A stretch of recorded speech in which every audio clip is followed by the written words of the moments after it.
Well, that's a really good question. Do I believe in rebirth? I suppose if so, what animal would I come back as? Well, in a sense, that would mean that I'd be really looking at my habits and tendencies and seeing what what might manifest as a result of my habits and tendencies. And well, I think it is really worth thinking, well, if I don't believe in rebirth, then that means if I'm a Buddhist that I really should try and gain enlightenment in this lifetime, and that feels like quite a challenge to me. So I would say, actually, I do believe in rebirth, and I think that I have like an intuitive, I don't really know why, and it's more like an intuitive sense that I have from experiences that have happened in my life. I feel that there's something that carries on in terms of tendencies or energy, and I'd hope that I'm becoming more refined.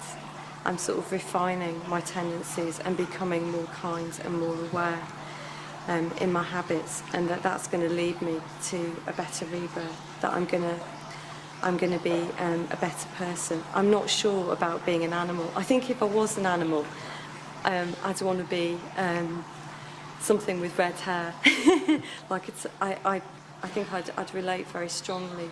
There's different parts of me really, so there might be something about being like a deer or something, and having sort of sensitivity and grace in the world that I'd like to carry forward. But then there might be a connection with a tiger or something like that, where there's a lot of strength and power and energy.